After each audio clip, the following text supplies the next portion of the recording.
This is more Doug DeMuro, and today I want to talk about the Ford Mustang Mach-E. I've gotten a lot of questions about the Mach-E, and they pretty much all say the same thing. What do you think of the Mach-E? What are your thoughts on the range, the styling, using the Mustang name? So I figured I would answer them all in this video. So here goes. All right, first, just a little bit of background for those of you who don't know the Mach-E. This is Ford's new EV, and it's been notable for a few reasons. For one, it's a crossover called the Mustang, which has been causing quite an uproar in the automotive world. Even among people who like the car, a lot of them are asking, how could Ford use the Mustang name on a car that isn't a rear-wheel drive sports car? It bastardizes the Mustang name. Instead, it's an electric crossover. It's like the antithesis of everything the Mustang has represented. It's sacrilege. I'll cover my thoughts on that shortly. But here are the basics. The starting price is around $44,000 for about 230 miles of range. If you get the top range model, which is called the Premium, you're spending about $51,000 for 300 miles of range. If you get the top performance model, which is called the GT, you're spending about $61,000. The range drops back down to about 250, but you get 460 horsepower and 0 to 60 in 3.5 seconds. And all of these prices are before the federal EV tax credit, which is $7,500 plus whatever tax credit your state may have. So these are pre-tax credit prices. So that $44,000 base price gets down to like $37,000 after you apply the federal tax credit. So let's talk about what I think. And first I want to start with using the Mustang name. This will shock you, but I don't really mind it. Here's the thing. Tesla is absolutely destroying all of the other automakers in the EV game. And Tesla is by far the most recognizable EV brand. Other automakers have tried with EVs. I-Pace, Bolt, Nero, Leaf, Kona, Clarity. None of those names have made a dent in the holy Tesla. People don't even talk about, oh, I want an electric car. It's, I want a Tesla. It's like, I want a tissue, I want a Kleenex. It's unbelievable almost how recognizable Tesla has become and how much they've become the desirable electric car brand. So, Ford has gone to fight Tesla with Ford's most recognizable brand name, the most powerful tool they have in their tool chest to fight Tesla, and that's Mustang. And the Mustang name is as strong as the Tesla name. Everyone's heard it. Everyone has some association with Mustang from the 60s, the 70s, and then, you know, the 80s Fox body cars. The most recent years of Mustang has kind of made a resurgence in the Mustang world. And that's what Ford has to fight Tesla with. That's just what they have.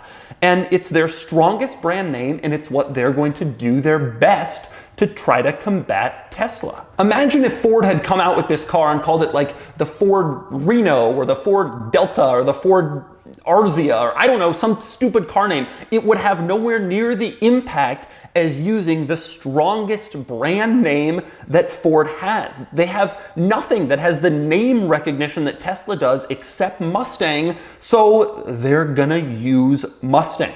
My sense is that Ford and all the other brands are so far behind Tesla in the EV game, they basically have to do whatever they can to bring some name recognition to fight Tesla. And for Ford, Mustang is that. So to me, it makes business sense that Ford did this. It really, really does. But what about, you know, my personal belief? What about the fact that it's sacrilege? Well, my view is, folks, we are living in a brave new world. We have turbo Porsches with electric motors. We have Mercedes E63s with 4-liter engines. The ground is shifting beneath our feet in the car world. Gas engines are going away for electric. Everything is changing, and it won't stay the same forever. And frankly, I think it's a smart use of the Mustang name. Ford is seeing the future is coming, things are changing, crossovers are the new big thing, electric cars are the new big thing. Let's start to transition Mustang into what is clearly the future. But most importantly, I think that this might be Ford's only real chance to get back so much of the EV ground they've already lost to Tesla by getting such a late start, since no other name would really inspire as much interest from buyers. So I think it's smart. I think it makes sense. Sacrilege or not, I think they almost had to do it. So let's talk about the car itself. First off, I think it is pretty damn compelling, at least on paper. The premium model seems to be the one to get for like an all-rounder. It's 51 grand for 300 miles of range, which places it right on track with the Tesla Model 3 long range. That's 49 grand for 320 miles of range, but Ford still has the full $7,500 federal EV tax credit and Tesla doesn't. So in practice, the Mach-E will be a better deal, but they're really close. And I think regardless of the exact specifics and which one is the better bargain down to the dollar and to the mile, I think the point is here is finally a mainstream EV that is a legitimate challenger to Tesla. It's not like the Nissan Leaf, which is tiny and doesn't go anywhere near as far. The range is nowhere near as good. You have to make all these sacrifices. The Mach-E appears to be a legitimate automobile, a real crossover with legitimate styling and good range at a reasonable price. It's like finally a competitor to Tesla. Price, performance, everything looks like it's going to directly compete with Tesla. And yeah, the numbers might not perfectly line up, but we're talking about 15 miles of range in one direction, maybe a couple $1,000s. It's not a substantial amount. Now, with that in mind, the next question is, well, does it really compete with Tesla? Okay, we know about price, we know about range and performance. Those all seem about the same, but that's not the only thing that Tesla is about. We need to find out, the other stuff. And obviously, I'll do that more when it comes time to drive the car, but consider the following. It has Ford's version of Tesla Autopilot, basically. Is it as good? I don't know, we'll find out. It has a giant center screen, like Tesla. Is it as responsive? Is it as, well integrated and intuitive? We'll find out. It's going to get over-the-air updates, which is great, but what about charging network? Ford says they have the largest charging network in the country, but really what they've done is they've teamed up with some company that makes charging stations, and surely it's not going to be as easy or as convenient as Tesla supercharging, which is part of the whole ethos of the Tesla. It's hard to beat Tesla supercharging, and that is always an advantage Tesla has until other automakers build out their own systems. And of course, the driving experience too. Teslas aren't the best to drive, but they're fast, they're fun enough. Will this be better? Will it be as good? Will it live up to the Mustang name?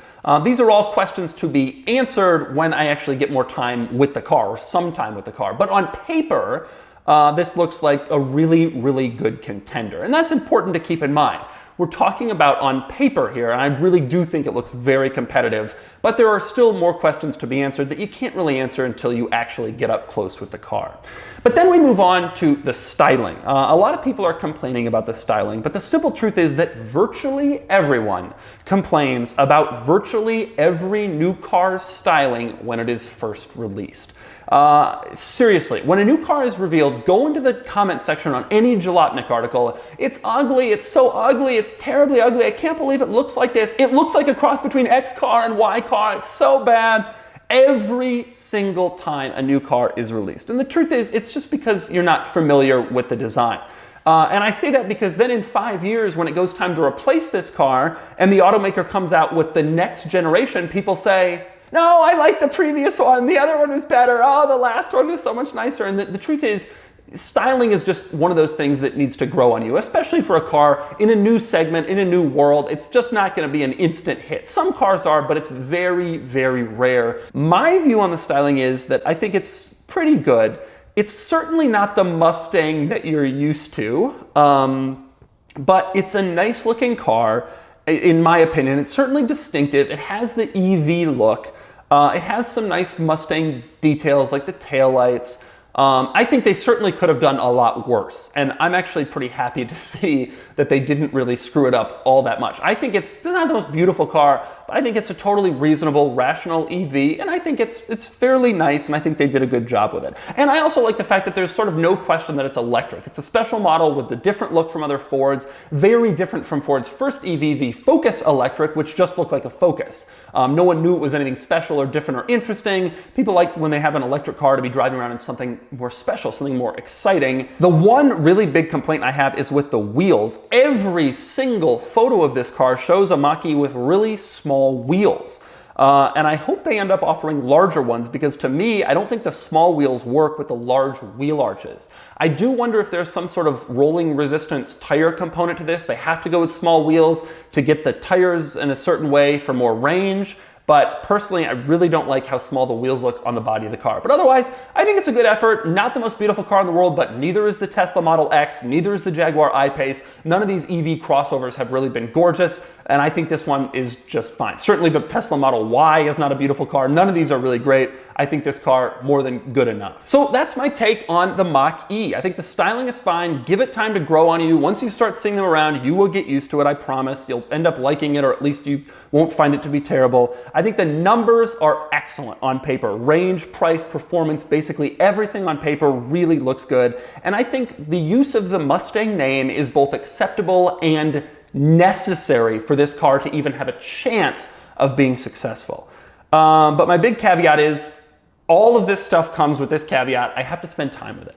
Once I check out the tech, once I drive it on the road, once I take a look at its quirks and features, and really examine it, I will then give you my final opinion. But that won't happen for a while. I think Ford says this thing isn't coming out for like a year, so I probably won't be able to drive it until right around when it comes out. But for now, I think it is a promising start in the EV world for Ford to kind of take this step. I think it's a good beginning, and I'm eager to check the car out and see if it matches in reality how good it seems on paper.